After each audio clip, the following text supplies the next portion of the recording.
Hello kittens, glad to see you here. This cycle's abyss was pretty easy, so let's get into it.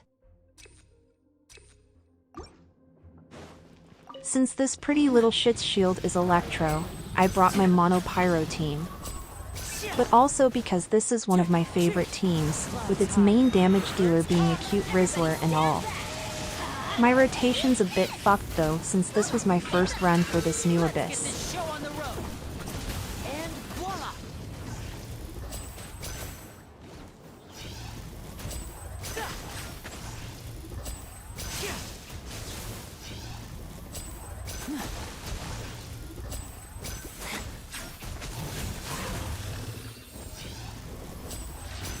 Liney's also perfect for when the pretty little shit's in its fairy arc, but try not to get hit by its temper tantrum. Teamwork is dreamwork. Nice and spicy. Here comes the finale. Now I always try to passively get Xiaoling's little spicy buff. Since it's not exactly worth running towards and sacrificing damage for, I get it while in an aimed shot or while switching characters for my rotation.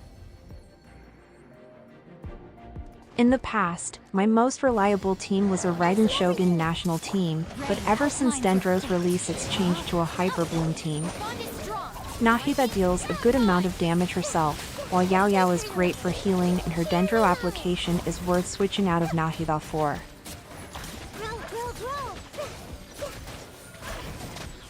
Hyper Bloom isn't the greatest for multiple targets, and I actually thought about using a Mono and Nemo team with Hat Guy and the Twink Archon.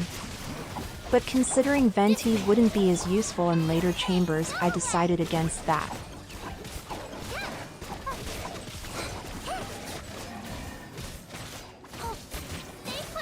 Gosh, these puppies are so tanky, and for what? They're fucking military units at this point. What was Gold thinking when she created them? I say her mind was empty except for a deafening thirst for destruction.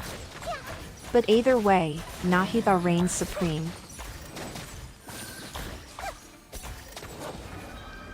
I run to the side so the stupid abyss mages drag their miserable asses towards me instead of mocking my efforts while separated. I place Yao Yao's cute doll while waiting for those lazy shits.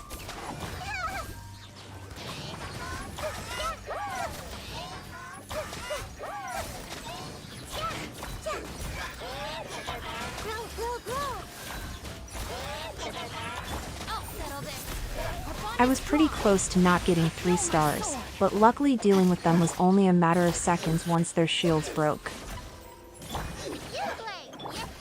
But since I had a little time to spare, I switched to Kuki so she could heal a bit.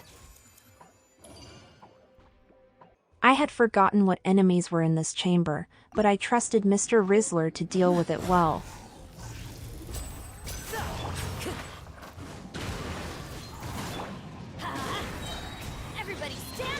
My rotation was extra fucked this time around though, especially since Xiaoling simply refused to have her burst up on time. Gosh, I really need to get this girl some more energy recharge. Number 3's all messed up on my keyboard now from all the times I switched to her for energy.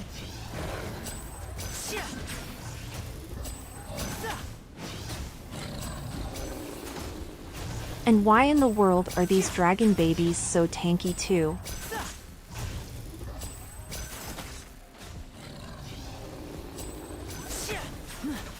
The second wave of enemies are pretty decent. I actually enjoy fighting these curvy mechas. Although the large construction guy has something against Liney, I swear.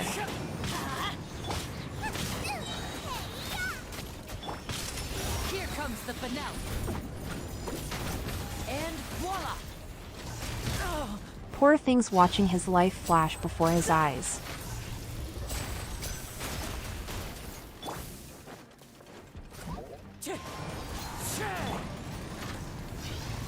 Magic can't cheat death, you know.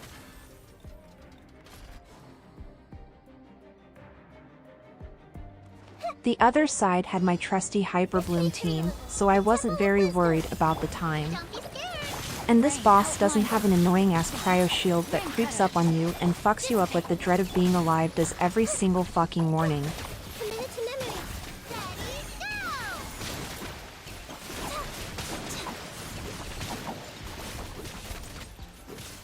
Stay put.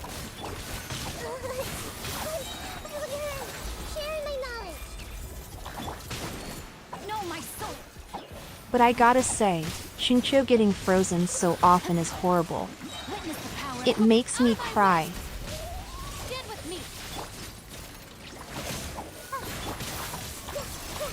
Well, I don't have much else to say for this one, so enjoy the fight.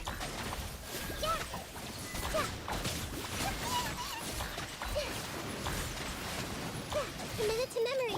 Rain outlines your fate. Know my sword. Let me weave you a breath. Our bond is strong. Don't be scared. Just wait for the limit.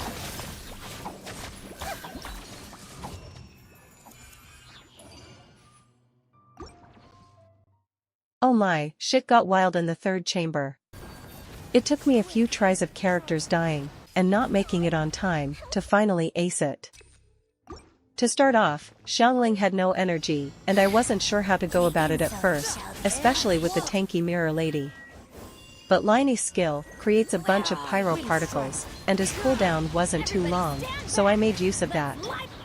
I waited for the mirror maiden to teleport before continuing my rotation, switching to Bennett so he could battery Xiangling in between some of Liney's charged shots and using Kazuha to battery Bennett or Xiangling depending on who needed more energy.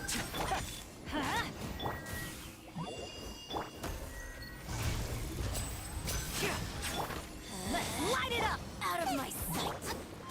This body belongs to ice. The second wave of enemies aren't just very fancy ladies, but fucking tactical nukes. They're weapons of mass destruction, and they use nothing but their canes and style to wipe out civilizations. They're also not very easily swayed by crowd control, but it's fairly easy to nudge them towards each other enough to gather them with Kazuha. After that, it just became a matter of trying to iframe their attacks and make sure to have Bennett's ultimate on field as much as possible. Having fun? Go in. Enjoy.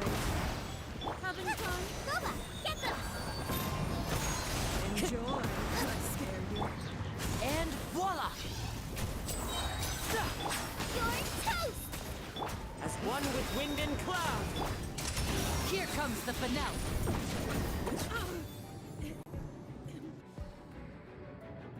The other side's boss is actually pretty fun, but it has its moments of clownery. Just wait for the limit.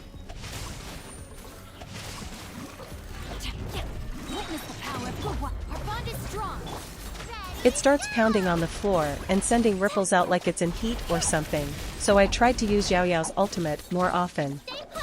And I mostly tanked the ripples, since jumping with its gravity fuckery would be kinda useless. Just wait for the limit. Rain outlines your fate. Rain cutter. Stand with me. No. Oh, you, Glade. You're Once it settles down, it's actually a very cute little thing, and it doesn't seem to have too many resistances against elements, so eating away at its health didn't take much effort. Just wait for the limit. It's a pretty fun boss, definitely one of my favorites.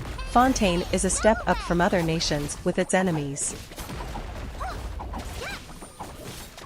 I have to say, this version's Abyss is one of the easier ones released in the past year, and I'm sure anyone with 2 teams built could take it on. Anyway, here's a speedrun of my character builds. A bunch of them had the wrong build on, so I'll definitely work on that. With that said, I hope you all enjoyed this video, and I'm looking forward to posting new shit for my beloved kittens.